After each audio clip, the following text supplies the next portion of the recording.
Assalamualaikum warahmatullahi wabarakatuh.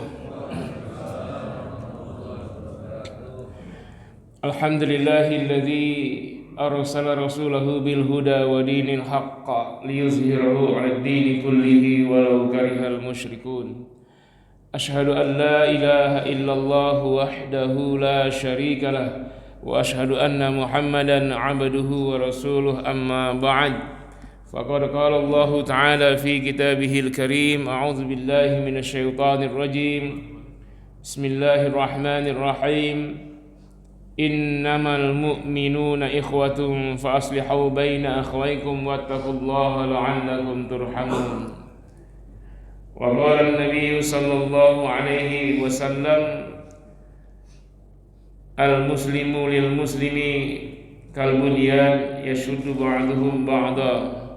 Wa qala la yu'minu ahadukum hatta yuhibba li akhihi ma yuhibbu li nafsihi. Shadaqallahul azim wa shadaqan nabiyyul karim.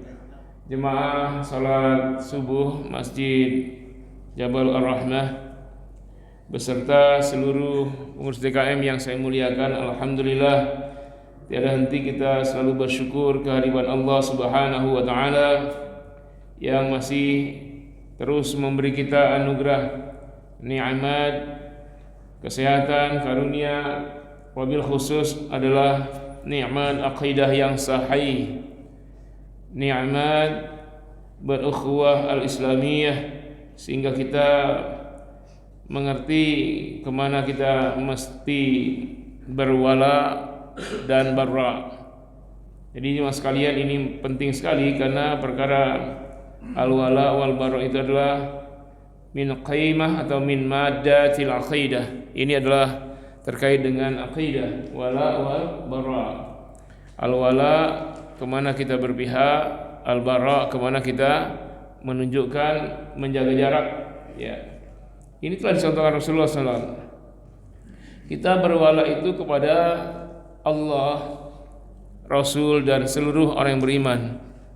Innama waliyukumullahu wa rasuluh walladzina amanu. Jadi sesungguhnya tempat kalian berwala adalah Allah, Rasul dan orang-orang yang beriman.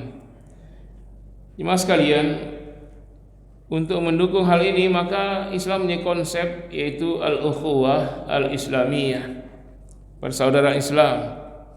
Ini hari ini harus kita ingatkan kembali karena persaudaraan yang dilandasi dengan kesamaan daerah, asal kampung yang sama, atau seperti ponakan dan pamannya, maka itu diungkap dengan ikhwatun.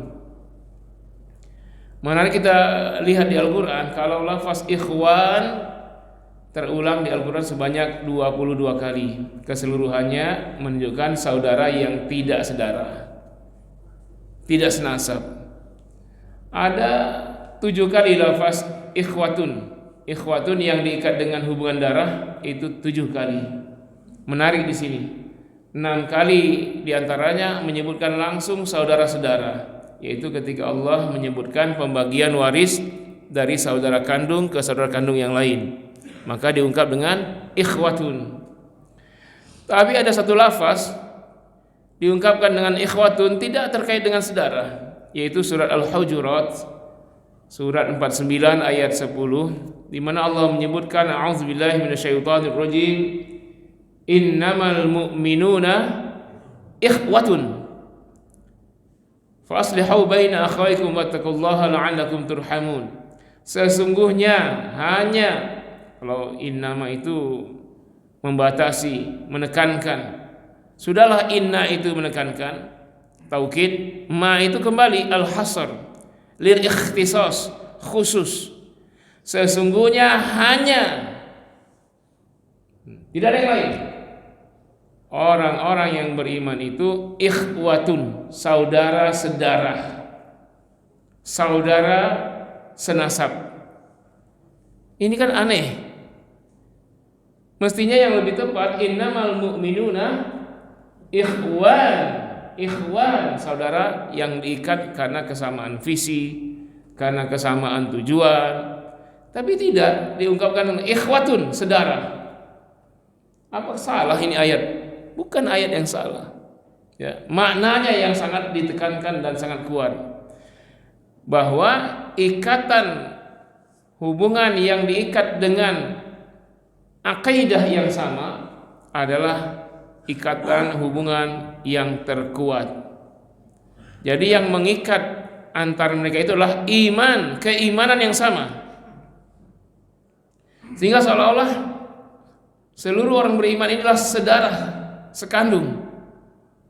Seperti persaudaraan ibu dan anak-anak, ayah dengan anak-anak, suami dan istri.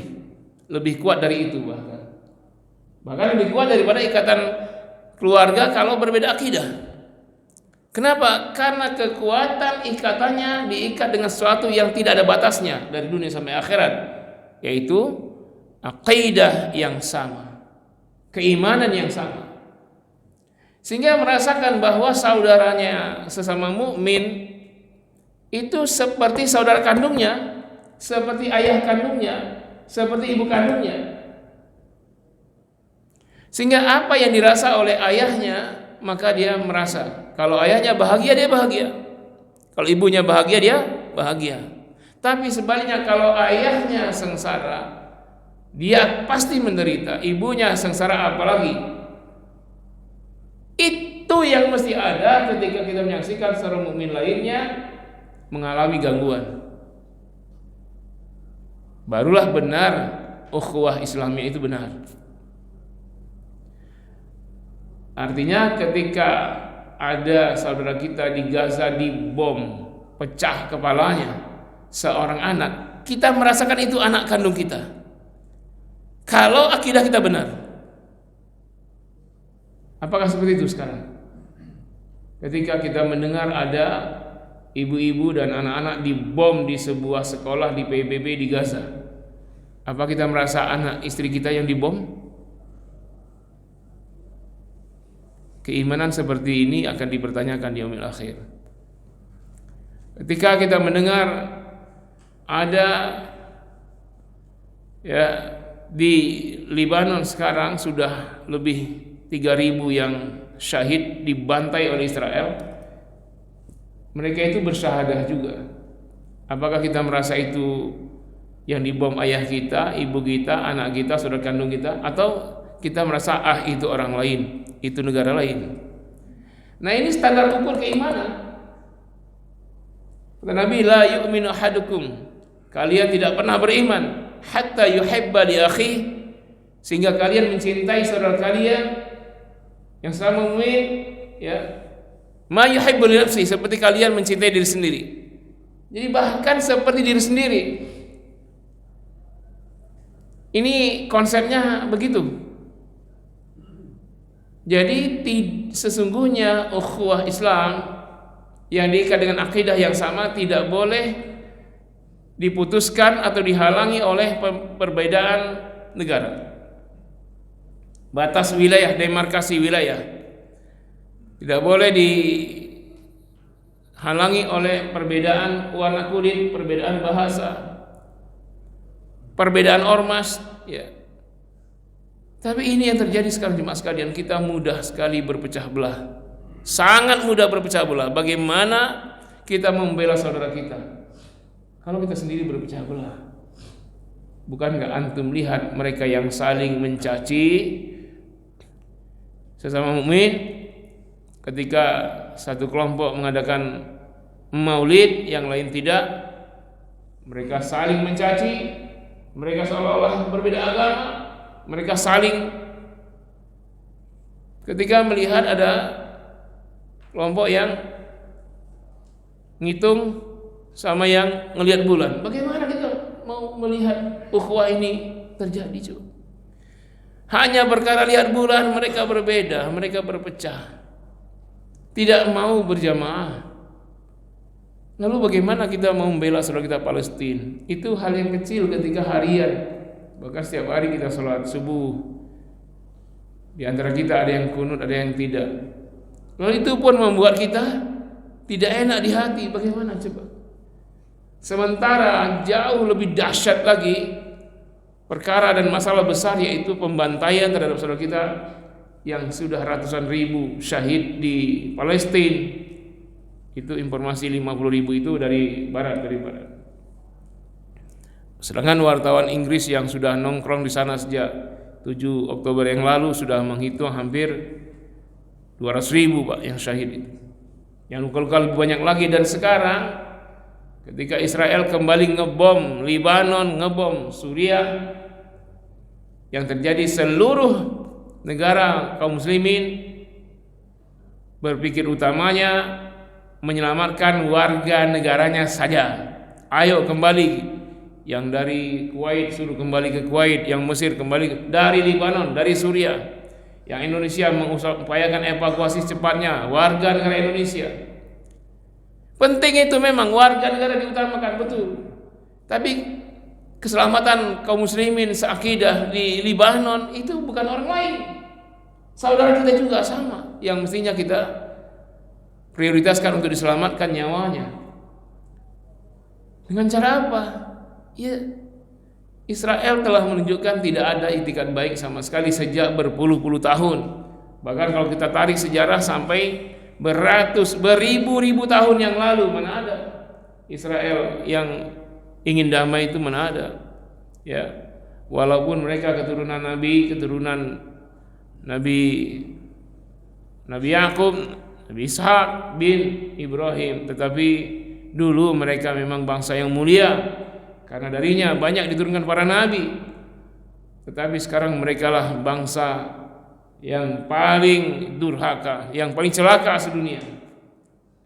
Ya, mereka hanya mengerti bahasa pembantaian, pembunuhan. Dan itu disaksikan oleh miliar-miliar manusia yang lain dari berbagai negara termasuk kaum muslimin. Bukan begitu caranya berukhuwah Islamiyah. Karena Nabi menyebutkan bahwa di sisi Allah Subhanahu wa taala, kata Nabi, sungguh lenyapnya dunia dan segala isinya jauh masih lebih ringan di hadapan Allah daripada terbunuhnya seorang mukmin karena dizolimi orang kafir.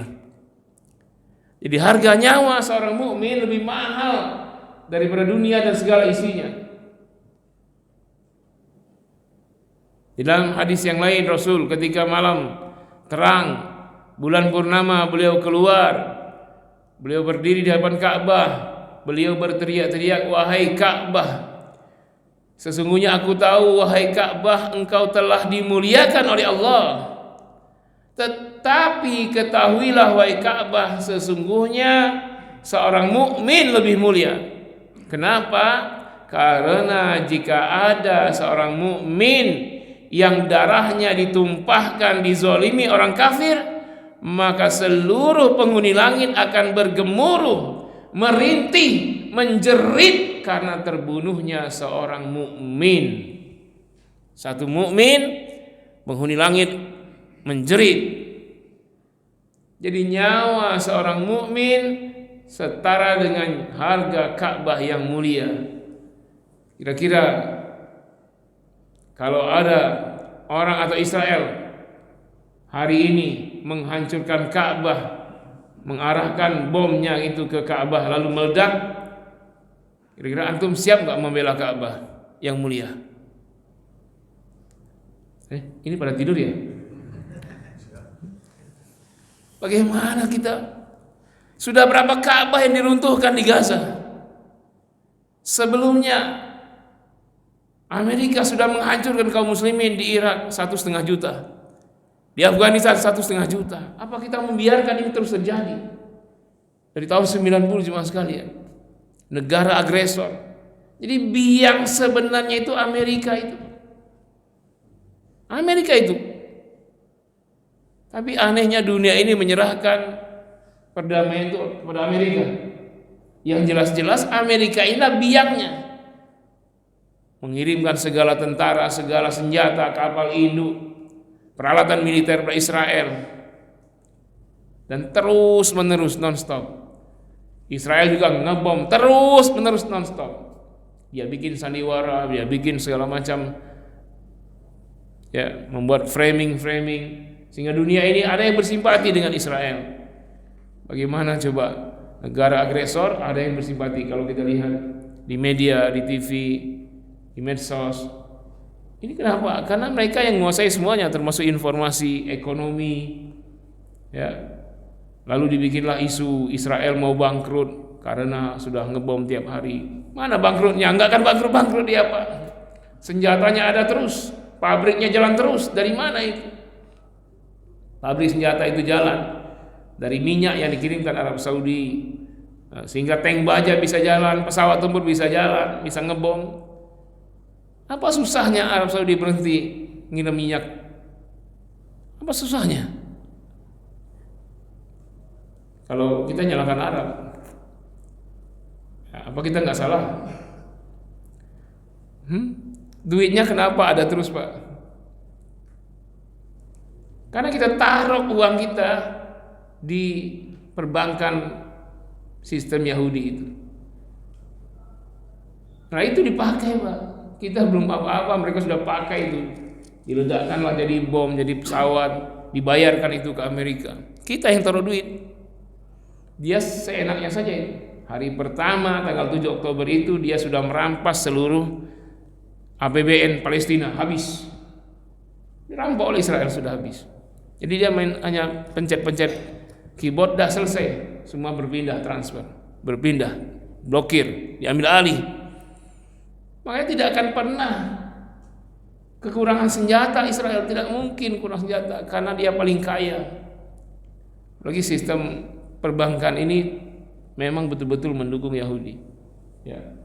Kaum musliminnya senang saja tuh. Waduh, taruh semua. Di abang ABC, di abang tidak mandiri, di abang pokoknya yang konvensional lah paling senang. Diiming-iming bonus, diiming-iming dapat mobil, dapat ini, dapat bunga, riba. Berupaya juga dengan segala dalil-dalil menghalalkan yang haram seperti ini, yang ancamannya neraka jahanam, ya.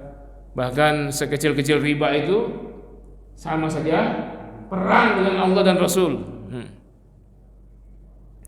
Ya ayyuhalladzina amanu taqullaha wa dharu ma baqiya minar riba in kuntum mu'minin.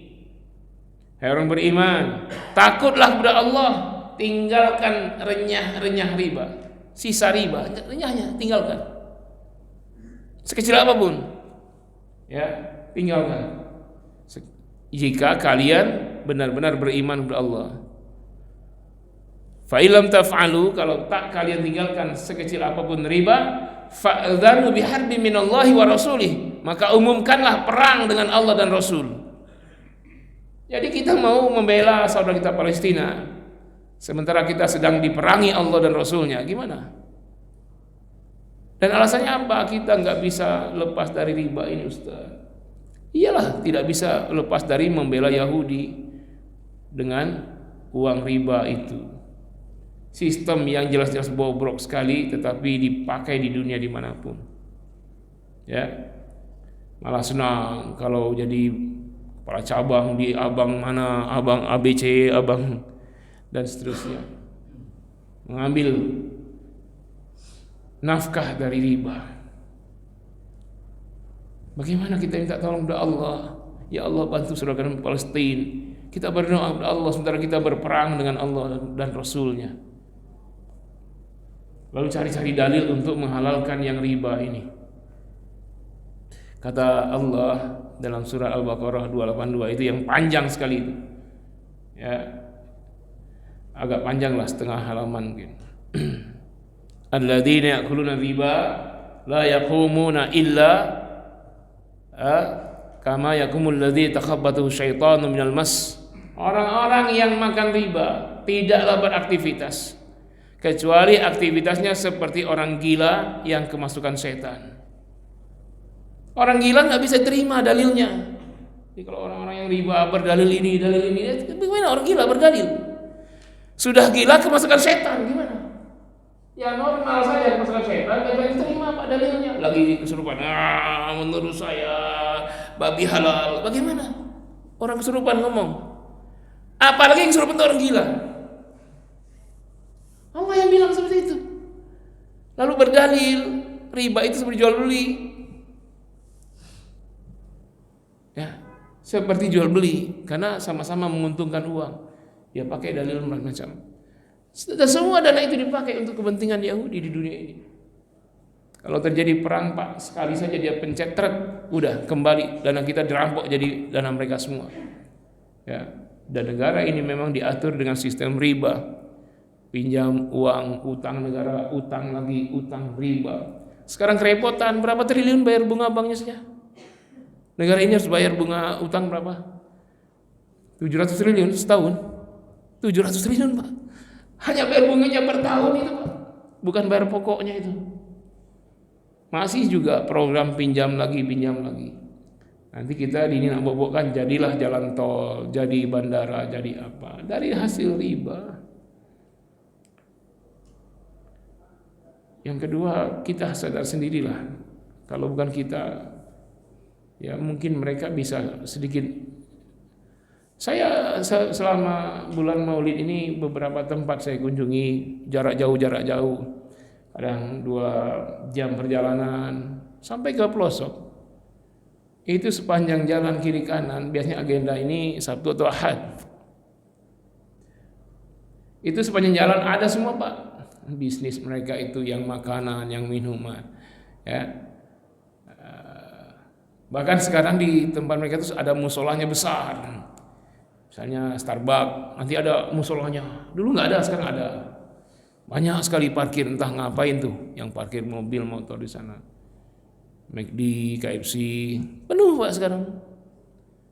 Dan itu ya banyaklah alasan untuk membolehkannya, sementara sebagian keuntungannya untuk digunakan oleh Yahudi. Nah, jadi secara tidak langsung, mau tak mau, sadar tidak sadar, kita umat Islam ini ada yang mendukung Yahudi dalam hal pembantaian tersebut. Makanya orang bertanya, kok Yahudi Israel enggak bangkrut-bangkrut? Satu bom saja berapa? Dana perangnya sehari berapa triliun? Tapi dia tak henti-hentinya, Pak, bahkan melebarkan. Kalau memang dia bangkrut, dia tidak mungkin melebar ke Lebanon, melebar ke Suriah. Sekarang Suriah pun sudah terancam, sudah dibom juga. Yaman sudah dibom oleh Amerika dan Inggris. Ini kafir harbi semua itu. Yang sudah mengebom itu kafir harbi itu. Tapi kita masih enjoy saja dengan segala fasilitas, produk-produk mereka. Makanya Nabi mencontohkan kita, yang pertama kali diambil alih kaum muslim itu ekonomi. Ketika hijrah di Madinah setelah membangun Masjid Nabawi, beliau membangun pasar dan mengumumkan kepada sahabatnya, ya, kepada semua kaum muslimin, ya, dan berpidato. Kata Nabi, hum ummatun wahidatun min dunin nas. Mereka Muhajirin Ansor ini adalah umat yang spesial, umat yang satu, yang berbeda dengan semua manusia yang ada di Madinah ini. Dan Nabi melarang seorang mukmin belanja di bisnis dan warung orang kafir Yahudi. Nggak ada, Pak. Jadi sejak awal hijrah pun kalau bahasa kita, seperak pun tak ada yang belanja dengan Yahudi kaum muslimin. Hanya 6-10 bulan Islam menguasai ekonomi Madinah. Makanya Nabi bisa eksis berkuasa di Madinah. Kenapa? Karena ekonomi dipegang kaum muslimin. Bahkan baru hijrah 2 tahun diserang oleh pasukan koalisi di perang Badar dengan ribuan pasukan, tak tergoyahkan, Pak. Kenapa? Karena megang ekonomi. Langsung tahun berikutnya perang Uhud memang kalah, tapi setelah itu tidak pernah kalah sampai tahun ke-6 Hijriah dalam semua perang, termasuk perang Khandaq, perang Ahzab tahun ke-6 Hijriah. Setelah tahun ke-6 Hijriah, lihat apa yang terjadi setelah pasukan Ahzab habis, semua kelaparan, semua akhirnya pulang ke negaranya masing-masing, pulang ke Mekah dan semuanya. Nabi pidato dengan sahabatnya, al-an, kata Nabi, hari ini, sekarang, nakhruju naghzuhum, kita yang keluar, kita yang memerangi mereka. Dari tahun kedua sampai tahun ke-6 Hijriah digempur berpuluh-puluh kali dan tak pernah terkalahkan, Mas sekalian. Bayangkan, padahal itu baru berdiri negaranya 2 tahun. digempur habis. Di dalamnya ada pengkhianat Bani Nadir, Qainuqa, Quraisy, tapi tak tergoyahkan oleh pengkhianatan dari dalam, gempuran dari luar. Bertahan Rasulullah, dan tahun ke-6 Hijriah mengumumkan perang keluar Madinah untuk menggempur mereka, termasuk dua negara adidaya, Persia dan Romawi, dalam perang Hunain, dalam perang Tabuk. Coba bayangkan, melawan 20.000, melawan 200.000 pasukan. Kaum muslimin 20.000 lawan 200.000, bisa mengalahkan yang 200.000. Negara adidaya superpower Romawi. Kenapa ini? Karena ekonomi dipegang kaum muslimin. Bayangkan selama 10 tahun di Madinah sampai wafatnya Nabi, itu perangnya 81 kali, Pak. Ada apa ini coba? 81 kali itu bukan bagi 10, karena 2 tahun pertama belum perang itu.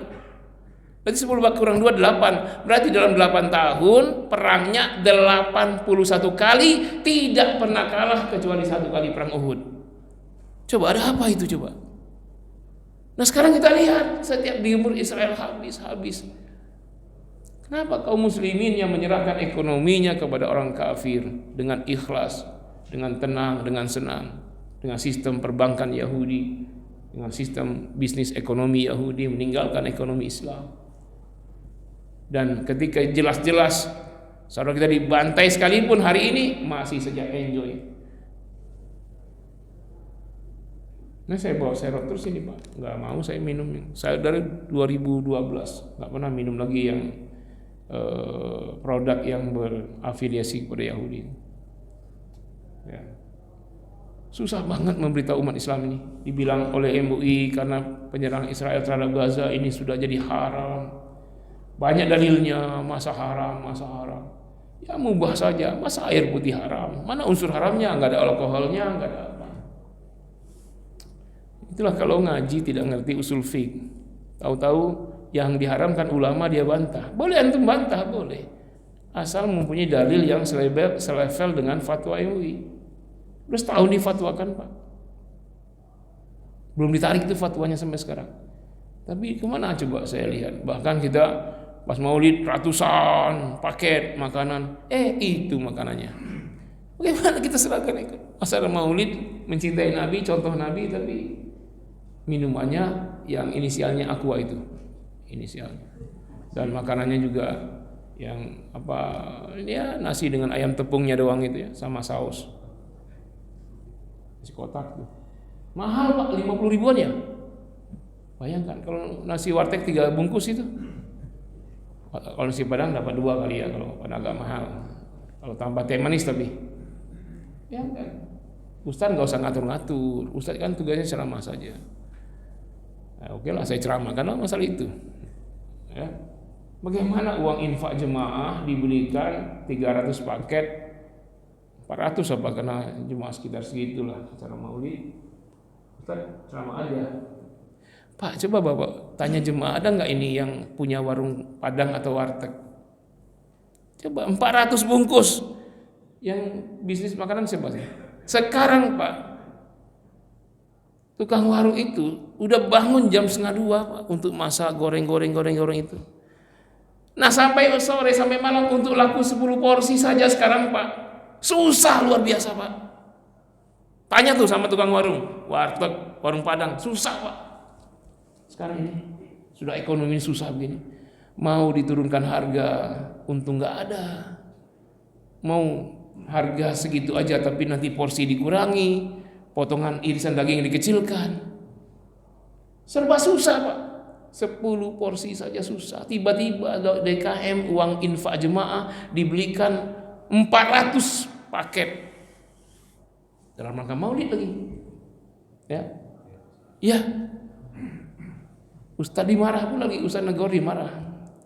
Pak enggak masalah kalau pakai uang Bapak, saya bilang. Ini uang infak jemaah, kota amal. Bagaimana ini cara berpikirnya? Maulid Nabi, mencintai Nabi. Nabi itu mencontohkan tidak membeli produk Yahudi. Malah pas maulid malah beli produk Yahudi, kontraproduktif dengan apa yang Nabi. Karena maulid itu dipakai acara untuk senang-senang, makan. Nggak ada salah dengan makan-makan itu. Masalahnya, kenapa ketika Nabi lahir itu kejadian yang luar biasa itu menimpa Persia Romawi dan kekuasaan lainnya. Coba 2 bulan sebelum Nabi lahir, Abraha dihancurkan, kerajaan besar, kerajaan musyrik, yaitu kerajaan yang menyatakan Allah punya anak. Di 2 bulan sebelum Nabi lahir, diabadikan di surat Al-Fil, tarmihim bihijaratin min sijil faja'alahum ka'asfin ma'kul. Tentara Abraha. Lalu Ibunda Aminah itu sekitar 7 bulan kehamilan didatangi oleh seorang dalam mimpinya dan berkata, wahai Aminah, engkau sedang mengandung seorang manusia, calon pemimpin besar abad ini. Apa maksudnya itu? Ibu Aminah bermimpi itu, dan ketika itu keluar cahaya. Ibunda Aminah melihat di mimpi istana Basrah di Syam. Kaitan dengan apa istana itu? Kekuasaan. Di hari kelahiran Nabi, malam kelahiran Nabi itu, istana Persia gempa dahsyat, tetapi rakyatnya tidak gempa, hanya istana saja. Sampai 10 balkon istana itu roboh, sehingga sana rajanya pindah. Dan api abadi Persia, penyembah Majusi itu penyembah api, padam setelah ribuan tahun menyala. Api abadi itu tidak lagi menyala selama-lamanya setelah itu. Ada apa itu coba? Kerajaan Persia, api abadi, malam hari Nabi lahir. Di malam Nabi lahir itu juga seluruh kerajaan Romawi, ahlul kitab yang membaca kitabnya menyaksikan di langit mereka bintang besar dengan cahaya yang sangat terang. Maka berteriaklah jemaat-jemaatnya, ya, Nabi akhir zaman telah lahir, Nabi akhir zaman telah lahir. Mereka siap-siap beriman, tetapi mereka dihalangi oleh penguasa-penguasa mereka di malam hari Nabi lahir itu. Itu maulid Nabi itu. Dan anehnya di Mekah, di Ka'bah itu ada 360 berhala, semuanya roboh di malam Nabi lahir, tanpa ada gerakan, tanpa ada gempa. Coba Nabi lahir terkait dengan apa? Kekuasaan Persia Romawi, Abraha. Memang Islam harus mengambil alih kekuasaan. Misi utamanya membersihkan dari kesyirikan, padamnya api yang disembah.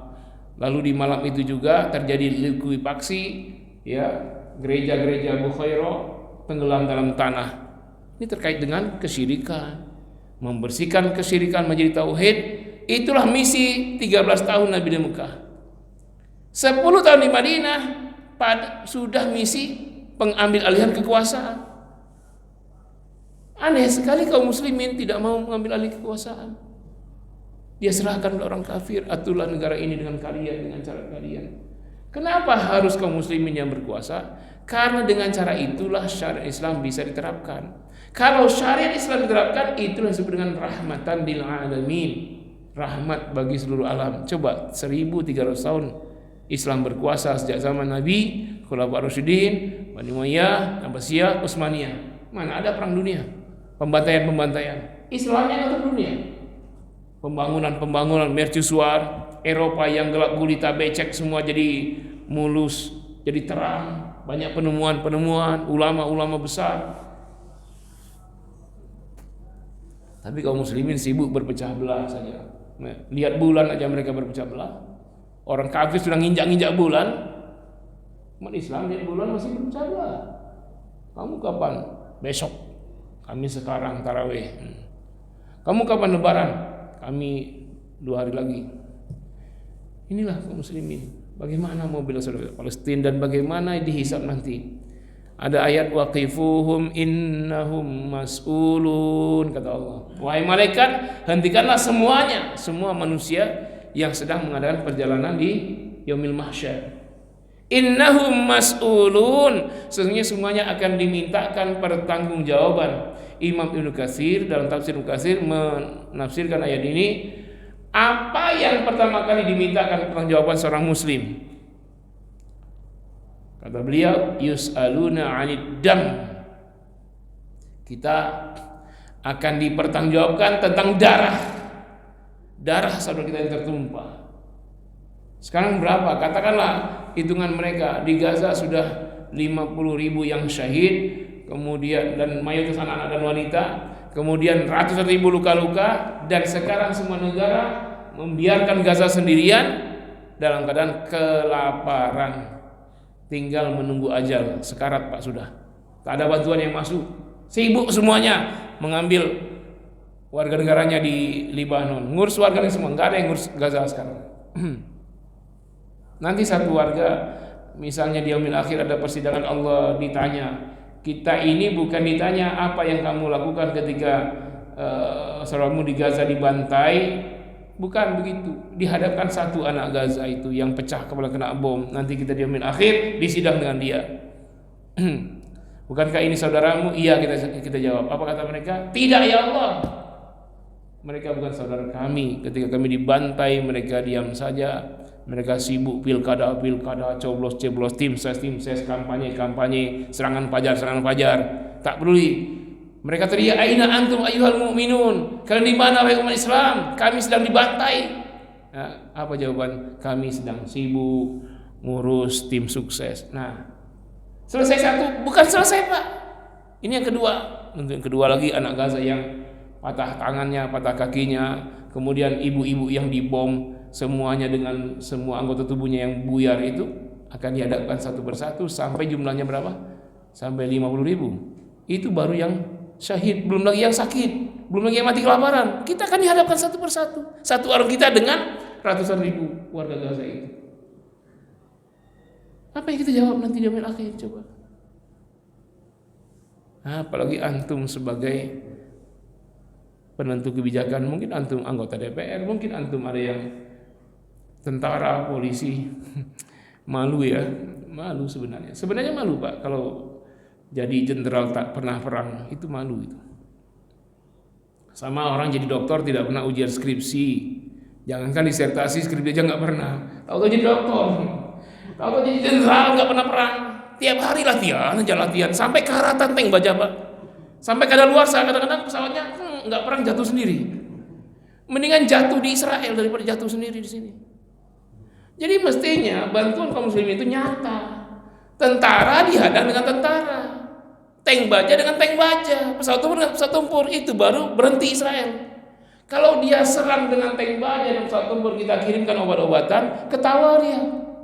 Emang obat-obatan bisa ngebom kami, kata dia. Belum sampai udah disita sama dia. Jadi kita sumbangkan obatan untuk tentara Israel. Kirim makanan diambil sama mereka, kecuali yang dibawa dengan pesawat diterjunkan pakai payung udara, baru sampai itu. Yang lewat darat diambil ahli oleh Israel, ditunggu busuk dulu, sudah busuk baru boleh masuk itu. Ratusan truk dengan semua makanan yang sudah expire. Nah, baru boleh masuk. Gimana? Enggak nyata Pak. Pembelaan enggak nyata. Kata Allah surah Al-Baqarah, walaula daf'ullahin nas ba'dhum bi ba'd la fasadatil ard. Seandainya tidak ada manusia, sebagian manusia menjadi perisai, menjadi tameng untuk menghentikan laju keganasan sebagian manusia yang lain, pastilah bumi hancur. Jadi harus ada tameng, harus ada perisai yang membela orang yang terzolimi dari orang yang menzolimi. Itu dalam Al-Quran. Kalau tidak ada, bumi akan hancur. Nggak tahulah caranya gimana. Entah megatrust, kita enak, nggak masalah. Kita tidak akan apa-apa. Tahu-tahu sekali megatrust lenyap, kita semua habis. Mendingan habis berjihad fisabilillah. Jelas kita syahid, mati masuk surga. Nah kalau kita dihantam dengan gempa dan tsunami karena tidak menulis saudara, memang kalau kena gempa tsunami itu bisa mati syahid kalau nggak ada masalah. Tapi kalau kita senang dengan Yahudi, kita menyumbang mereka untuk ngebom Palestina, mati kita kena gempa, mati kena tsunami, belum tentu syahid. Siapa tahu matinya suul khotimah. Makanya yang nyata itu kirimkan tentara, pesawat tempur, tank baja, baru berhenti dia. Dia nggak ngerti bahasa kemanusiaan, yang dia ngerti moncong senjata, itu baru tahu dia. Nah, agak segan dia dengan Iran karena ada senjatanya itu. Nah, jadi tapi Iran pun main-main doang, canda-canda doang, ya nggak serius. Jadi kita, ya inilah Masalah kita di yaumil akhir nanti, kira-kira kita bisa jawab apa nanti ketika sidang di yaumil akhir? Dan ini berat, karena jangankan nyawa, perkara kecil saja berat. Fa may ya'mal mithqala dzarratin khairan yarah wa may ya'mal mithqala dzarratin syarran yarah. Kebaikan, keburukan sekecil zarah saja berat di yaumil akhir bobotnya. Kita anggap sepele di dunia, di akhirat berat. Ah, sepele aja, cuma nyicil bank doang. Nyicil bank. Coba kita berapa? Kalau kita pinjam 200 juta berapa kita kembaliin tuh 10 tahun?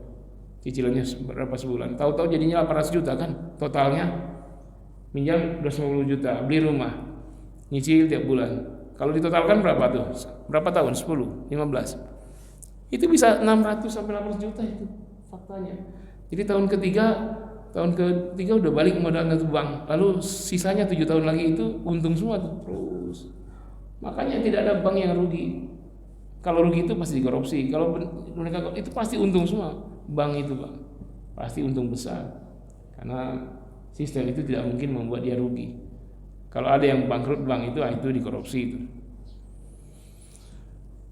Jadi ini jemaah sekalian, saya hanya menyampaikan karena ini tugas ya. Kalau sudah disampaikan ya mudah-mudahan dihisabnya tidak berat ya. Tapi itu pun tak dihisab. Sedih kita ya. Kita mau apa? Nggak ada yang bisa kita lakukan kalau kita ke sana dihalangi oleh sistem negara. Nggak mungkin membela. Yang kedua mungkin fisik kita tidak sekuat mereka. Yang jelas kalau kita ke sana kita hanya mengantar nyawa. Maka yang paling bisa kita lakukan adalah boikot. Berhentilah mengkonsumsi produk yang bukan dari kaum muslimin. Perjuangkanlah Pak produk teman-teman yang seakidah.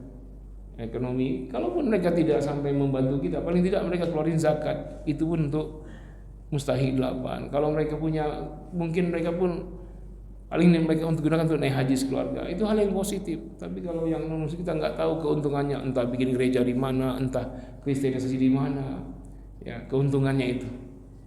Nah jadi ekonomi menjadi titik yang paling sentral wujud pembelaan kita pada saudara kita hari ini. Baru yang terakhir doa. Doa itu pun sekecil-kecil iman. Kata Nabi, kalau kamu melihat kemungkaran, cegahlah dengan kekuatan kalian. Man ra'a minkumul munkar falyughayyir biyadihi. Kemungkaran cegah dengan kekuatan kalian, dengan militer, dengan tembaga. Fa illam yastati' fa bilisani, kalau enggak sanggup dengan lisan kalian, serukan ya umat Islam untuk bersatu. Membela mereka. Untuk apa itu ada OKI? Apa OKI itu? OIC ya. Organization apa? Islamic Countries. OIC. Jadi di bom itu Gaza. OIC.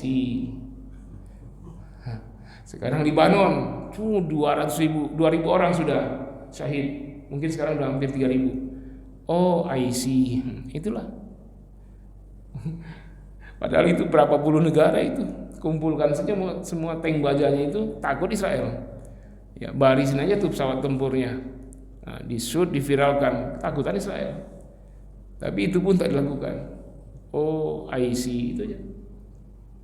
Nah setiap hari kita menjadi ahli matematika.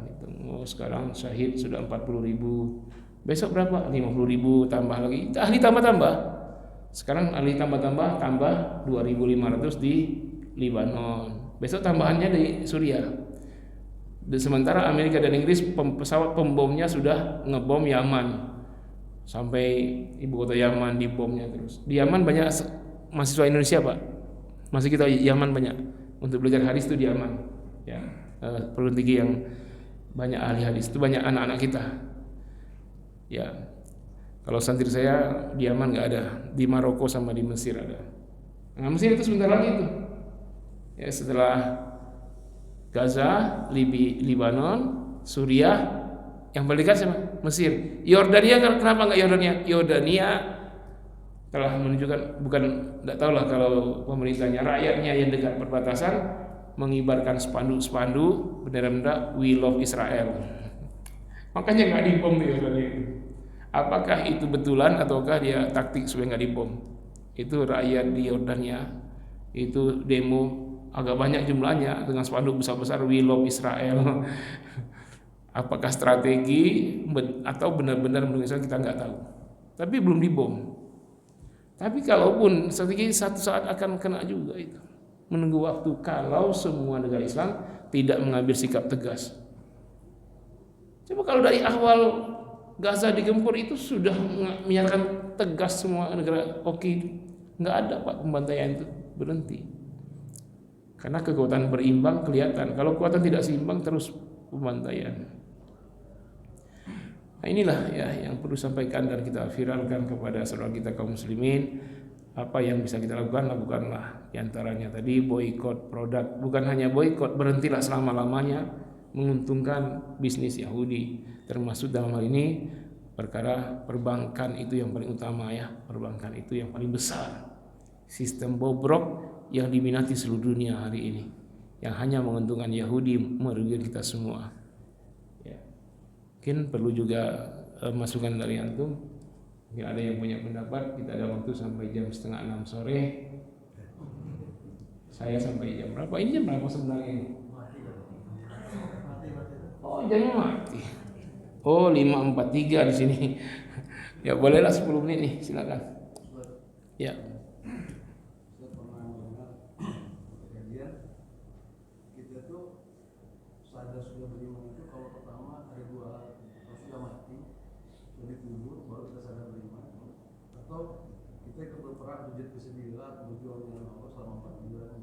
Selama jadi kalau kayak gini mungkin belum malu pakai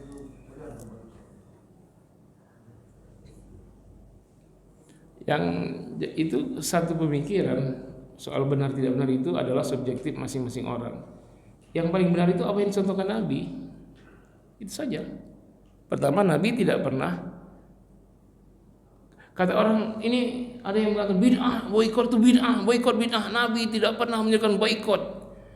Lah iya nggak pernah. Bagaimana mau boikot? Tidak pernah konsumsi, tidak pernah beli, gimana mau boikot? Memang tidak pernah.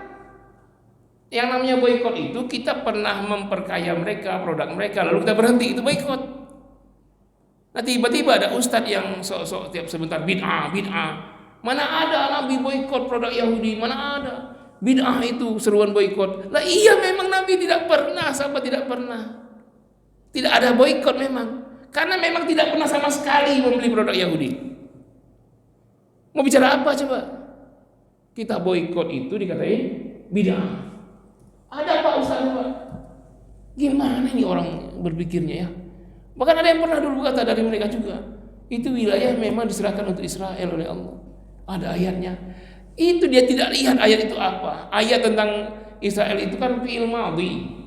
Madhi itu apa? Past tense. Dulu memang untuk Israel dulu, tapi mereka nggak mau.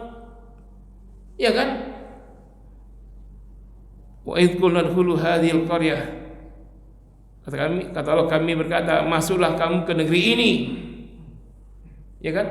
Disuruh dengan sujud. Mereka tak mau.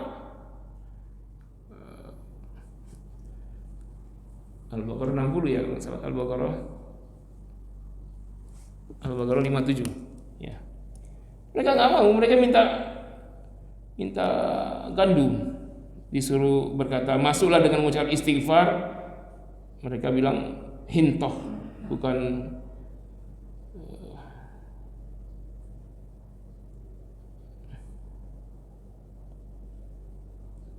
kenapa surat Luqman yang dibuka ini? Al-Baqarah. Wa idh qulna dkhulu hadhil qaryata fakulu minha haitsu syi'tum ragadan wa dkhulul baba sujjah. Masuklah ke negeri Palestina ini dengan sujud. Wa dkhulul baba sujjada wa qulu hittatun naghfir lakum khatayakum, sambil berkata, ya Allah kami mohon ampun, pasti kami akan mengampuni dosa kalian. Wa sanazidul muhsinin, kami akan tambah nikmat bagi orang yang berihsan. Mereka enggak mengatakan istighfar, mereka masuk bukan hintoh. Hintoh itu bahasa Ibrani artinya astagfirullah. Tapi yang kata apa? Hintoh, minta gandum. Bukan minta ampun, minta gandum. Enggak mau dia. Ya karena enggak mau mereka terusir. namanya Yatihuna, bermuter-muter jadi padang pasir, tidak jadi masuk Palestina. Dan itu dulu memang ada fil madhi di Al-Quran untuk mereka, tapi mereka tak mau. Yang jelas itu adalah wilayah kaum muslimin yang menjadi kiblat pertama ketika kaum muslimin sholat ya ke Al-Aqsa. Ada yang mengatakan seperti itu, ya itu memang hak mereka, milik mereka. Milik mereka itu yang diberikan Fir'aun di zaman Nabi Yusuf. Ketika Nabi Yusuf menjadi bendahara di kerajaan Fir'aun, lalu dia memberikan satu tanah kepada Nabi Yusuf dan keluarga Yakub. Ada di Mesir, bukan Palestina. Kekuasaan Fir'aun di Mesir waktu itu. Nah, Fir'aun di zaman Nabi Yusuf itu Fir'aun baik, yang ngasih fasilitas kepada keluarga Yakub, semuanya bisa di sana dan berkembang biaklah Bani Israel di situ. Bukan di Palestina, di Mesir. Ya, tanah otonom ya. Jadi ini harus itu. Jadi kalau pemikiran mungkin boleh, iya boleh. Kalau memang itu betul sudah masuk kubur baru nyesal. Tapi nggak ada penyesalan lagi sudah. Jangankan masuk kubur, sudah sekarat udah nggak ada lagi. Mau taubat aja nggak bisa. Kalau sudah melihat kematian. Nah, sekarang peluang masih besar, masih bisa hijrah.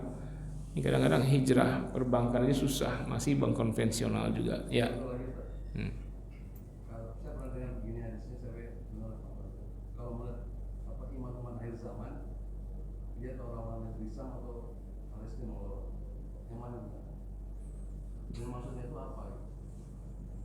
Ya, nggak tahu juga saya. Itu kata orang apa hadis. Yang jelas nanti memang seluruh mata akan mengarah ke sana, karena di dalam hadis disebutkan bahwa malhamah kubro, perang besar akhir zaman itu bukan perang kaum muslimin lawan musyrikin, bukan lawan orang kafir, tapi perang melawan Yahudi. Semua hadis-hadis yang menunjukkan perang akhir zaman itulah perang kaum muslimin lawan Yahudi, bukan kaum musyrikin. Isyarat Nabi ini menyuruh kita untuk bersiap-siap sebelum terjadi perang itu. Gimana caranya? Jangan perkaya Yahudi. Dengan begitu mereka bisa banyak senjata, banyak kekuatan. Karena nanti akhir zaman itulah yang terjadi. Dan kaum Yahudi inilah nanti yang menyambut Dajjal, bukan orang musyrik. Yahudi, Pak. Nah, sampai nanti di akhir perang itu kaum muslimin akan memenangkan perang, sehingga orang Yahudi berlari kemanapun, tak ada tempat dia bersembunyi kecuali tempat itu akan berkata, "Hei Muslim, di sini ada Yahudi, kejarlah dia, tangkap dan bunuhlah." Batu akan bicara, dinding akan bicara, triplek sebagai penghalang apapun, tembok bicara, "Hei Muslim, di sini ada Yahudi, tangkap dan bunuhlah dia." Bicara semua kecuali satu pohon Gorgot itu. Nah, jadi memang isyaratnya perang akhir zaman kaum muslimin dengan Yahudi. Kenapa Nabi beritahu? Supaya kita waspada, jangan memberi kekuatan besar pada mereka, karena nanti mereka akan membantai kita semua melalui pimpinan mereka yang namanya Dajjal itu. Dan Yahudi itulah yang menyambut Dajjal nanti. Bukan orang musyrik, bukan PKI, bukan komunis. Memang itu juga menyerang kita, tapi di akhir zaman yang terbesar perangnya itu adalah Yahudi itu, Pak. Memang arahnya ke sana, di Syam, Yordania, Palestina, Libanon, itu negara Syam tuh, negeri Syam, termasuk Suriah. Ya, Palestina, Yordania, Libanon, Suriah. Nah, itu Syam, sebagian Turki. Syam. Ya. Nah, memang sekarang sudah mendekati. Cuman jangan begini, kan kata Nabi begitu, berarti memang benar hadis Nabi, kita kan ke sana. Jangan begitu. Nabi memberitahu kita supaya waspada. Sebelum semuanya terlanjur, maka hati-hatilah kalian. Mungkin kalian tidak mengalami, tapi anak kalian, nanti cucu kalian, muslimin, mau nggak kita nanti anak kita ya dibantai, disembelih oleh pasukan Dajjal yang mereka juga Yahudi. Nah, tetapi sebelum masa itu kata Nabi akan tegak satu daulah khilafah Islamiyah as-saniyah, yang kedua, yang akan dipimpin oleh Imam Mahdi. Nah, berarti kita dulu dong yang berkuasa kalau versi hadis. Sebelum Yahudi dengan Dajjalnya kita dulu.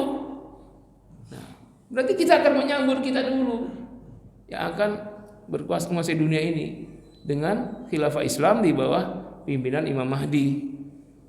Nah, urutannya kita dulu Pak di akhir zaman nanti dengan waktu yang sama mudah-mudahan dengan sebelumnya. Ya, ketika Islam berkuasa 1300 tahun dulu, nah mungkin nanti segitu juga. Kalau segitu kan panjang nih masa depan. Nah, tapi kita harus beroptimis Pak. Jadi kalau ada hadis seperti itu, ya jangan kita kita percaya hadis memang Yahudi akan besar dan akan memerangi, kita nggak apa-apa karena hadis itu benar. Iya benar, tapi itu urutannya terakhir, yang duluan kita dulu. Summa takunu khilafatan ala minhajin nubuwah asaniyah summa sakata. Nanti akan ada khilafah Islam yang kedua yang besar dan Nabi terdiam setelah itu, setelah baca hadis itu. Jadi kita optimis ya. Jadi memang hadis-hadis tentang akhir zaman dan malhamah kubra itu mengarahnya ke Syam, Palestina, Lebanon, Yordania, Suriah. Nah, itu nanti arahnya ke sana semua. Saya nggak sebut Israel, memang dia bukan negara, belum ada. Itu kan caplokan, bukan. Ustaz kok nggak sebut negara Israel? Maksud itu Palestina, itu milik Palestina, itu bukan Israel. Ya, gimana? Assalamualaikum warahmatullahi wabarakatuh. Waalaikumsalam. Kalau Pak Ustadz tadi singgung masalah ada pendai yang membid'ahkan, ada upaya dari Ustadz sendiri untuk merangkul para dai supaya satu visi dan misi memerangi mereka. Memerangi mereka tuh maksudnya dai itu nggak diperangi ya. Ini cuma pemikiran, pendapat. Ya kita tidak terima pendapat itu. Ya, masa boikot bid'ah.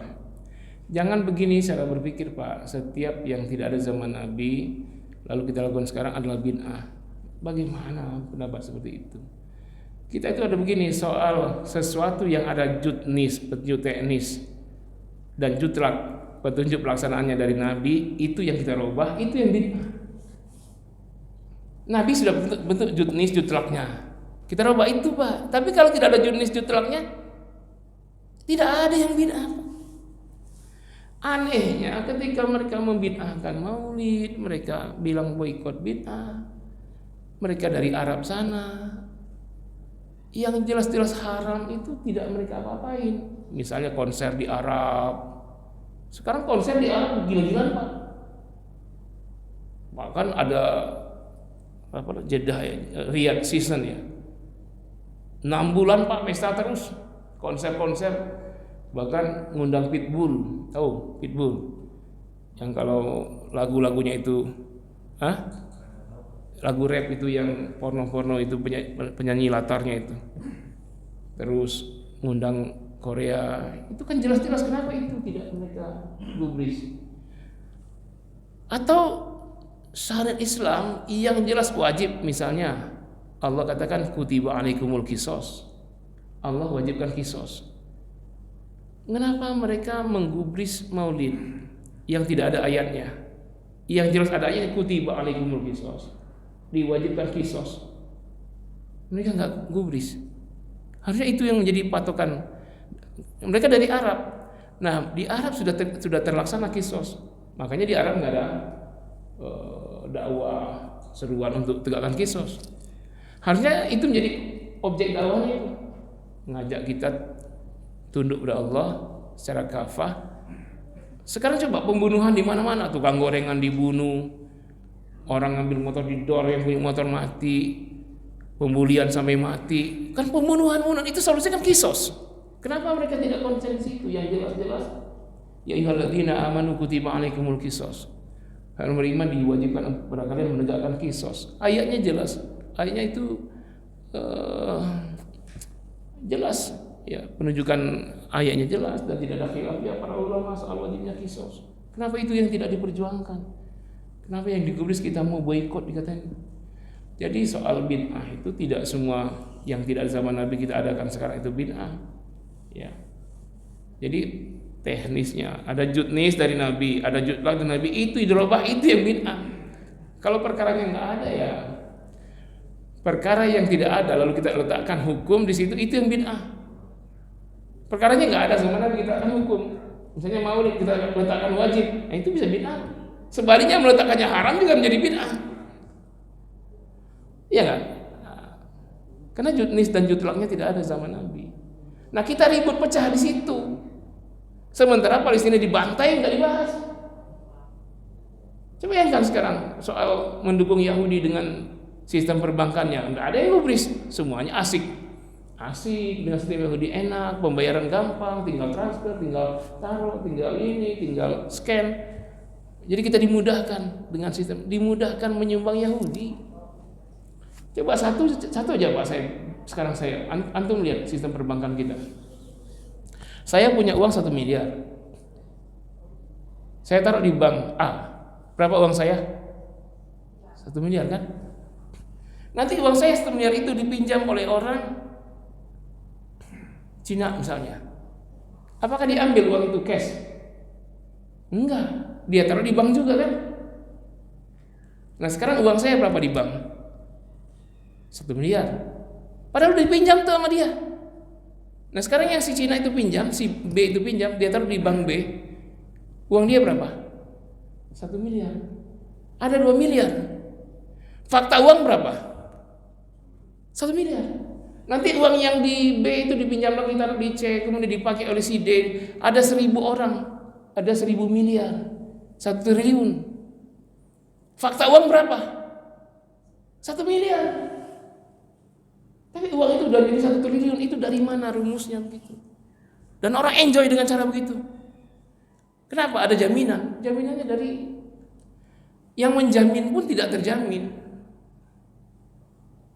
Coba bayangkan. Nah sistem itu berjalan sampai sekarang terus. Jadi pemilik sesungguhnya yang sudah ngambil, yang sudah pakai, itulah pemilik sesungguhnya.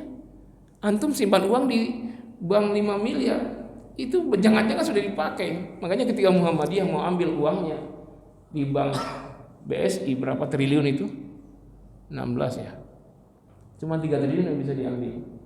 Kemana sisanya itu? Nah itu yang terjadi sekarang Pak. Sistem begitu kita pakai. Kalau saya punya uang 1 miliar, bukan bank, dipinjam oleh Bapak, saya nggak ada uang lagi Pak, habis. No. Tapi dalam sistem ini enggak, Bapak pinjam 1 miliar, tapi saya tetap punya 1 miliar. Coba gimana coba itu? Bukankah itu ilusi? Sistem ini masih dipertahankan. Yang diributkan cuman bunga bank itu mah perkara kecil, yang besar-besar seperti ini. Yang besar seperti ini. Dan yang kedua, coba uang itu dipakai dalam rukun pinjam meminjam, mesti ada akad ijab kabul antara pemilik uang dengan peminjam, ada ijab kabulnya dan jelas yang dipinjam apa. Itu rukun pinjam meminjam. Tapi siapa yang kita nggak tahu, siapa yang ngambil uang kita dipinjam orang begitu saja, yang minjamin bukan pemiliknya, dia hanya sebagai moderator. Bank itu kan cuma moderator, cuma peran doang. Lah, Bapak sekarang coba taruh uang. Kalau Bapak tahu bahwa uang Bapak mau dipinjam Cina, sekarang 1 miliar, Bapak simpan nggak di bank? Tapi kan kita tahu, tapi masih nggak simpan. Bapak yang taruh di bank itu 5 miliar, itu Bapak dengan ikhlas meminjamkan uang Bapak dengan siapapun, tanpa Bapak tahu.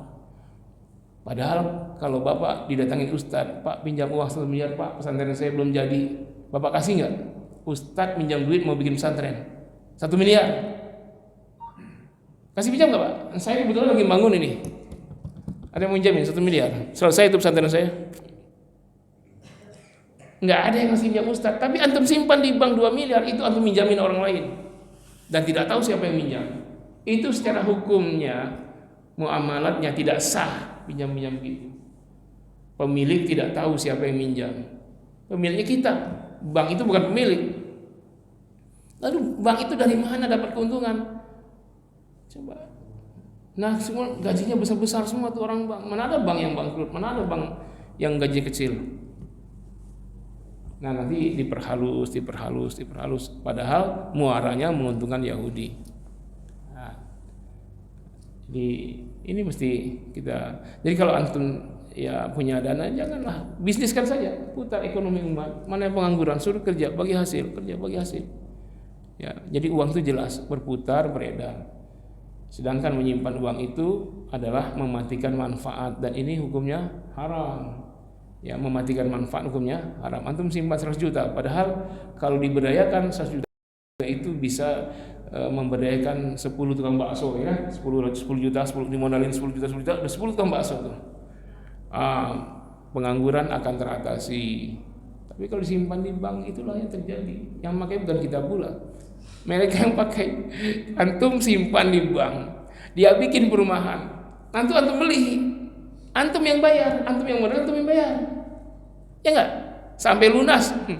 Itu modal antum tuh, antum simpan di bank itu, dipinjam sama dia bikin perumahan, dijualnya 800 juta, 1 miliar, uang antum modalnya. Antum simpan di bank, dia bikin jalan tol, antum masuk tol bayar terus, modal antum itu. Mereka bukan pemilik, mereka cuma pinjam, bikin. Tapi keuntungan mereka semua, ya kan? Nah, coba bayangkan gimana secara logika sehatnya gimana? Kita pemilik modal, kita yang bayar, keuntungan mereka semua yang ambil. Lalu kita pun kena dosa riba, kita kena dosanya, mereka dapat semua keuntungannya. Gimana coba? Mendingan uang antum yang bisniskan. Ya, cari pengangguran, ayo kerja, latih dia sampai terampil. Nah, suruh ngaji dia biar amanah. Nah, bisnis, jalan bisnis semuanya Islam. Ini terbalik kadang-kadang. Malah saya tentang Pak, di masjid-masjid dilarang jualan, jualan dekat masjid. Ini tempat ibadah, jangan jualan. Dikira jualan nggak ibadah. Ngeri Pak kalau jualan nggak ibadah. Antum cari nafkah itu nggak dipandang jihad nanti, ya. Antum cari nafkah halal itu padahal jihad itu. Cari nafkah itu gagal jadi karyawan. Kalau nggak dipandang ibadah gimana coba? Rugi kita 8 jam di kantor nggak dipandang ibadah. Nah, jadi jualan pun ibadah. Nggak boleh dekat masjid jualan. Makanya di masjid-masjid steril dari orang jualan. Padahal kalau antum ke Mekah Madinah sepanjang dari berpuluh tahun, beratus tahun itu Pak. Setelah Masjid Nabawi, Masjid Haram, itu pinggir-pinggirnya semua jualan semua, itu mall-mall. Dulu kan tradisional semua, pasar semua. Sekarang udah modern. Bahkan penginapan, hotel-hotel, bahkan hotel Zam-Zam itu bagian dalam dari Masjid Haram. Jadi orang jualan dalam masjid Pak. Antum nggak bisa tawaf, naik skuter bayar 100 rial ya, skuter. Bayarnya di mana? Di masjid. Transaksi dalam masjid tuh. Nanti yang didorong pakai kursi roda, bayar yang mendorong di masjid. Nggak ada masalah Pak, dalam bisnis dalam masjid itu nggak masalah. Di Masjid Nabawi, nah cuman etikanya dijaga. Jadi kita jauhkan bisnis dari masjid, akhirnya yang ambil alih ekonomi mereka semua oligarki. Kita yang punya kepentingan, mereka yang ambil untung. Nah, coba kita ini ngumpul subuh ini, kalau keluar ibu nggak perlu cari lagi. Kalau lepas sudah ada orang jual sarapan. Nanti bapak mau kerja mau apa tidak perlu masak lagi, sudah ada yang jual kaum muslimin depan masjid. Dan habiskanlah, belanjalah di warung yang seakidah. Belanjalah produk teman kita yang seakidah. Itulah nanti yang mungkin akan menambahkan kita. Ya, tapi kalau masih produk mereka juga, lalu membantah fatwa MUI, kita siapa? Ya. Nah, ini yang saya sampaikan. Ya, ini semua pemikiran ya, bukan sesuatu yang qat'i, tapi pemikiran yang berkembang. Tapi kita berpihak kepada pemikiran yang ada landasannya. Ya, apalagi perkara muamalat itu tentu saja ada kaidah-kaidah secara sistem ekonomi Islam, bukan secara pikiran kita semata. Ya, termasuk mereka yang membid'ahkan boikot itu, mereka tidak paham sejarah. Ya, Nabi memang tidak pernah boikot sama sekali karena Nabi tidak berinteraksi bisnis dengan Yahudi. Sejak awal Nabi hijrah, Nabi memperjuangkan bisnis Aus dan Khazraj yang sudah ada di Madinah untuk diperbesar, bukan Bani Nadir. Padahal pasar terkenal itu pasar Bani Qainuqa yang paling besar. Tapi Nabi memperjuangkan bisnis Aus dan Khazraj yang telah menjadi Ansor, yang telah Muslim, dan itu melibatkan Muhajirin. Muncullah dari Muhajirin akhirnya konglomerat besar. Ya, selain Utsman bin Affan yang sudah lama kaya, ada lagi Abdurrahman bin Auf. Ya, ada lagi yang lain, muncul konglomerat besar yang mendukung dakwah fisabilillah Rasulullah di Madinah. Ya, ini saja jemaah sekalian, mohon maaf kalau berteman ampun. Kita akhiri dengan kafar majelis. Subhanakallahumma bihamdika asyhadu an la ilaha illa anta astaghfiruka wa atubu ilaik. Wassalamualaikum warahmatullahi wabarakatuh.